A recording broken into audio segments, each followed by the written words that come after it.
So what do you think? Should you be trading inside your comfort zones or slightly outside of them? There seems to be a lot of controversy about comfort zones when it comes to trading. And there are even those who say, it's such an emotional activity, as soon as you click, the button to enter a trade, it's like a shot of heroin.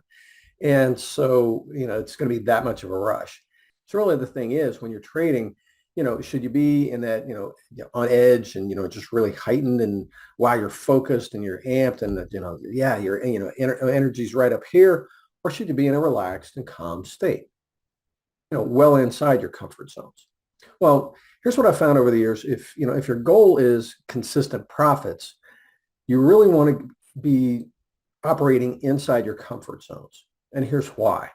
I mean, I think everybody can agree emotional, trading is probably not going to be real successful. It's going to have a lot of errors and regrettable mistakes and trades that go south. If you're letting your emotions interfere with your trading, it's hard to make good judgment, when you're in an emotional state.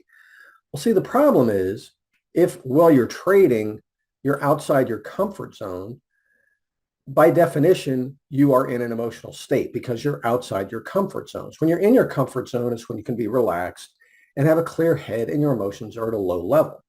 Outside of your comfort zones, again, by definition, you're in an emotional state, whether it's anxiety or excitement or fear or hope or greed or whatever. But by definition, if you're outside your comfort zones, you're in an emotional state, which is not conducive to good trading, good decision making. And so, okay, so how do you stretch your comfort zone stuff? Let's say you're not starting off real aggressive with your trading. You don't have an aggressive strategy. You don't have a ton of money out there, but you're still having a hard time controlling your emotions anyway. So how do you deal with that? Well, from the perspective of comfort zones, one way that you can address that really is by not stretching your comfort zones when you're trading with real money. Make sense? There is a time and a place to be stretching your comfort zones, but not when you got money on the line. Really. You want to be stretching your comfort zones just like with any other performance activity. There are times when, yes, you want to stretch yourself, you want to challenge yourself, for the growth, for stretching those comfort zones. And same thing with trading, but you just don't do it in your live account with live trading with real money. You want to do that in your sim account. And hopefully, you're practicing outside of your normal trading hours. You're practicing your method, just like you would with any other performance activity. So I love using golf as a metaphor here because it really is so applicable.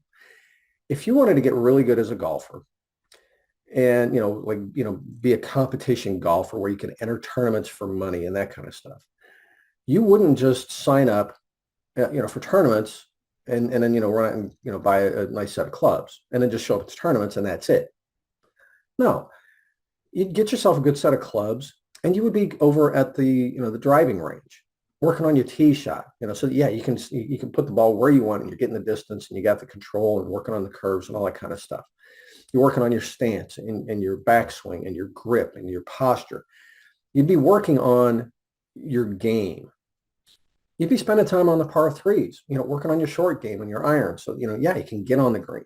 And then you'd be spending a lot of time over on the putting green. So that, once you're on the green, your putts are good. So, you can count on a 2-putt once you're on the green. And so the point is, if you're wanting to better your game, maybe work on, a little more challenging things, you do that while you're on the driving range or the par 3 or the putting green. You don't do it when you're in the middle of a tournament. That's not the time to be developing your game. That's when it's time to just show up and perform. Well, trading's the same way. If you're not practicing your method outside of your trade, your live trading, you're putting yourself at a huge disadvantage and you're almost guaranteeing that you're going to be in an emotional state outside of your comfort zones. But see, it's when you're doing your practicing that's when you can stretch your comfort zones and really, solidify them so that when it does come time to show up and perform, your comfort zones are pretty wide because you've been practicing, you've been getting in the reps. You've been focusing on your game and you're good. And again, you've gotten in a lot of reps. I mean, put it this way. Are you likely to be more comfortable placing a trade if you've only executed 5 trades with this particular strategy? Or if you've executed 500 trades? Well, yeah, obviously, if you've executed 500 trades with a method, you're going to be pretty darn comfortable with it. But if you only, if you're only using it when you're in live trades, your comfort level is going to be way lower. So getting in the reps, focusing on your game outside of your normal trading, with real money is critical. That's when you expand your comfort zones. And that's how you expand your comfort zones. And when you're trading, live trading, if you don't want to, if you don't want to be making the stupid mistakes, chasing trades, getting greedy, getting out early, all that kind of stuff. If those are the things that you want to avoid, expand your comfort zones by putting in the reps. Practice your trading outside of your normal trading time. And so that when you do show up, you'll be comfortable. You'll have a lot of reps. So, you won't be so bored and itching to get in on a trade because you've already, put in 50 this week. So, to chase that trade, that itch to get in a trade has been satisfied. And your comfort level, because your confidence is there because you've been practicing. So, I hope this has been helpful. It has. Give me a like and maybe comment down below, and subscribe to the channel. If you find this helpful, and if you have friends, share it with your friends. If you want them to do well, if you want to keep doing better than them, okay, don't share. But if you care about your friends, go ahead and share this with them if you found it helpful and you think it'll help them. So do you sometimes struggle with inconsistent results from your trading? A little too much variability in what you're getting as far as winners and losers. If you'd like some help with your consistency, that's my area of expertise. I used to be a quality assurance manager, and quality is all about getting consistent results, predictable, reliable results. So if you'd like my help with your trading, swing by insideouttrading.com, schedule a call with me. We'll get on. We'll talk about your situation and see if I can help you improve the consistency of your trading results. Talk to you soon.